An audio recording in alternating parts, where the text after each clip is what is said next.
What's going on, you Scorsese fanatics out there? The three amigos are back tonight, and we're about to review the 27th Scorsese film. It's the sixth between Scorsese and Leo, and the 10th film with Scorsese and De Niro. That's right, we're talking about the movie based on the book by David Gran, Killers of the Flower Moon. I don't even know if he loves me anymore. Of course I love you.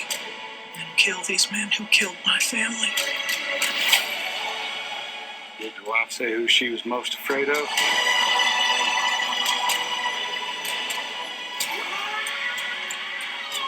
Don't do something you're going to regret for the rest of your life.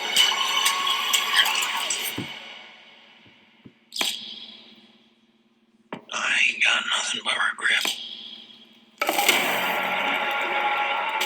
And man, it feels good to be back with these wild boys, back talking about what our favorite director, Martin Scorsese. Been a fan of his forever. He's been making incredible movies for the past, 50 years.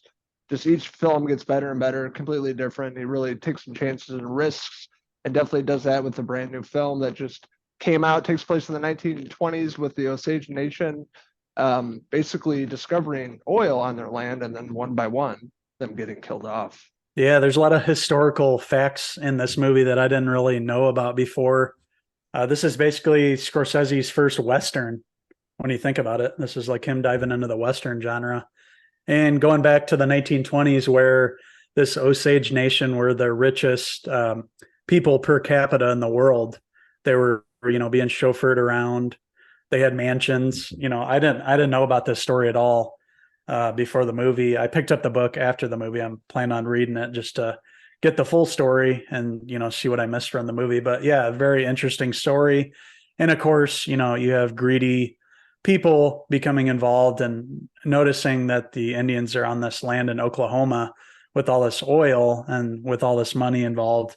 And then, yeah, Molly Burkhart's, family basically starts getting murdered, and there are no answers. This is before, the FBI. This is actually, the movie where the FBI is basically, it's the first big job that it took on, and it was up to them to figure out what was happening. And we have Leo here as Ernest Burkhart. He's coming back from the war. He's just fought in the war, and he's coming to, take a job with his uncle, played by De Niro, William Hale. And you can kind of get the sense right away that Hale wants money, and he's looking to use Ernest to, hopefully meet up with, somebody from this tribe, and hopefully, with their families blending, be able to get the money that way. But then it leads to murder and deception, and, all the recipe for a great Scorsese movie. Absolutely. With, my favorite actor, Leo, I talked about on the podcast many times. He's got his A game here. Period pieces, this is what he does best. All his best performances, period pieces, and then him going, and this character as a war veteran from the 1920s, got the messed up teeth, and, he seems like he has good intentions, but working alongside his corrupt ass uncle, played by De Niro here, he's going to be up to no good eventually. But yeah, really phenomenal in this. And his wife, Molly, played by Lily Gladstone, really powerhouse performance in this movie. Yeah, I loved Lily Gladstone. I hope she gets nominations. She was great. The breakdowns. I said to my friend who I saw this with after, I'm like, I felt like getting this person, the character, not Lily Gladstone, like getting her a drink. Like, oh my God.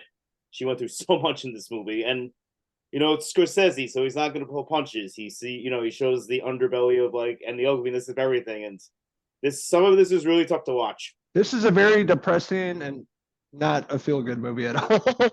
Watching this, especially 3.5 hours, it really tears you apart, what these people went through, and they really stayed authentic and true to the story and what happened to these people. And they had the Osage Nation actually attached to the production of this movie to keep it authentic in terms of the set design, the wardrobe. They filmed it in Oklahoma.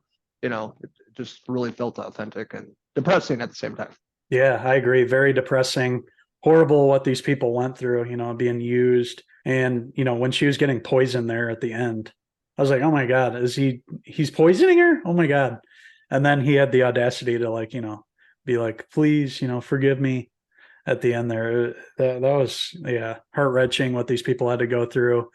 And, you know, from a technical standpoint, another masterful achievement from Scorsese here. It looked beautiful. The set design, phenomenal.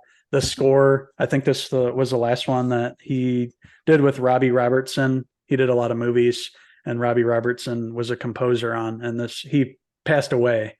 So this was the last film that he did it on. Everything about it was great. Like you mentioned, the only negative from me, one of the only negatives I should say, is the length. It did stretch out that last half hour. I felt like just a little too long. Could have pulled it back there, but you know, Scorsese doesn't want to take anything away. He wanted everything up on the screen. And he did that in the theater. I managed to stay seated. I never got up, but towards the end there, I was like, man, this is going on the long side. Yeah, the last 30 or 45 minutes, 30 to 45 minutes, you definitely feel it. You know, Scorsese's known for making long films, but most of the time you don't feel it. You're wrapped up into the story. But this one, towards the end, started dragging a little bit, and that's really my only really complaint from this movie. I was engrossed the entire time. 3.5 hours flew by. I just watched what was it, Fingernails, and that was an hour and 40 minutes, and that dragged. And this was almost double the length. And I was totally engrossed in the story. I loved it. I loved the characters. I loved the set design. It feels like a world that's lived in. The editor, what's her name? Thelma Shoemaker. It's like pretty good collaborator. I thought she did a great job editing this movie. What a beautiful looking movie. Just the entire scope of this movie is just well done. You just feel like you're in this Western, you know, in the 1920s, feel like you're with the cast and what they're going through. And that's just a really good example of making a movie we're going to be talking about 30 years from now. Cinematography, it's the imagery, everything was incredible in this movie. Yeah, the score too, the music too. Like Yes. the Native American drums and stuff like that, really like pounding score, you know, it feels like really powerful. It was very authentic I liked how he consulted with the actual Osage tribe and brought them in, because without that, then it would kind of, it wouldn't be as authentic. Obviously, I liked how he, made sure to do the research before, got them on board, because, he's telling this brutal story. Who knows if they'd even want this to be highlighted and to be put out there. But I'm sure there's differing opinions. Not everybody's on the same page here, but this is a story that needed to be told and people to hear, because, we all hear about when when everybody came over, the pilgrims and came over, and Christopher Columbus, we've heard about all the atrocities then. Well, this is kind of like a part of history that we hadn't heard of about. And also in the film, it mentioned the Tulsa, Oklahoma, the race riots there. So it also talked about that, which was another part of history that we didn't really learn growing up in school. And, that's been talked about too. So really, shedding a light on these important issues and, gathering an all-star cast here. There's a bunch of faces that popped up along the way that I wasn't expecting. John Lithgow was one who didn't have a lot to do, but it was just cool to see him show up in the film. Like, whoa, he's in this. I had no idea. And then several cameos at the end there, not spoiling it, but a few musicians I noticed, and some others. Yeah, there's a few surprising ones, but there's one I'm not going to talk about, but I'm like, holy shit. Yeah, definitely got some big players in this movie and a lot towards the end. My favorite being Jesse Plemons. I love him and everything. Be that FBI agent showing up, the old cowboy he looked like, and I thought he was really great addition to this movie. Yeah, and everyone who wants to see a mob, people associate Scorsese with mob films, and this is kind of a mob film. It's not Italian, New Jersey, New York, but it's just a group of guys who wanted to take away the power that the Indians had. And I never knew that. I never knew the Indians got back money and power. I never knew that. Never was taught that in school. I think this is something that we should teach in school as a teacher. Definitely a part of history. That's important. Start bringing this in to your classes, Kev. I'm thinking about it. I'm thinking about having, some of the kids read the book, because I have the book. Yeah, for a person that doesn't know anything about this before watching the movie, it's like super compelling, and I want to go read the book now, just because I think there's a lot more to be told in this, and it seems pretty interesting and part of history. Absolutely, I agree with you guys. I ordered the book off Amazon right away, so I'm going to dive into that over these winter months here. Initially, I heard Marty wanted to focus on Plemons' character. He was going to have Leo play the character of Tom, which was Jesse Plemons' character of the FBI agent. That was going to be the focus of the film. but he felt that it was, better to have it focus on Molly and the relationship between her and Ernest, and which I think was the right call. I mean, it kind of would have been a one note kind of thing if it focused on the FBI agent. There's only so much he could do there, but it would have been interesting to see nonetheless. But I think he made the right call, showing the relationship between this, white man, young man that came back from the war, married into this tribe. And then the deception and the murder kind of played out through Ernest and William Hale's eyes. I do have to say that out of the two, Leo and De Niro, I think I appreciated De Niro's performance a little more here. I thought he did a lot here with this character. We're used to seeing him play this old goofball a lot lately, not take himself seriously. And this one, he felt focused and delivered a great performance here. Not to say Leo wasn't great, but I just felt like De Niro was the best here. I mean, this is the first De Niro performance we've seen in 30 years. Like true De Niro that we love. That's gritty, and he's a bad guy at times, somebody you can't trust, and he really played that perfectly in this movie. It's great to see that. I want to see more performances like that in the future, if he's still acting. He's like, what, 76? He's in the 70s, right? He's getting up there, yeah. The only thing, I obviously like De Niro, and like the one gripe I have about this movie and why he doesn't get a perfect 5 for me is I liked Leo, but there were times in the movie I thought he was a little too hammy, where De Niro was more focused and he wasn't as showboaty as Leo. Still, Leo, I liked Leo, but there was times I thought he was hamming it up a little bit with the camera. Yeah, I was reading some of the trivia on IMDb, and I read that Leo did a lot of improvisation, and it kind of made Marty and Robert De Niro's eyes roll several times. But it was interesting because it said that, when he called himself the handsome devil there in the car with Lily Gladstone, Marty said that from that scene, he kind of knew that they were the right pair, because the way she reacted to that she kind of smiled. He could see that the two of them were good on screen together. So I did like their relationship, but I saw some hamminess there from Uncle Leo. That laugh was genuine that she let out after he called himself a handsome devil. Yeah. Yeah. You can tell, like I knew that going in, and then I'm like, yeah, that's a genuine reaction.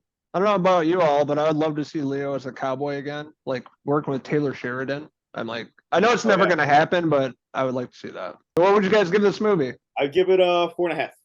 Leo hair pieces out of 5. Yeah, I'm agreeing with you. Another masterpiece, really.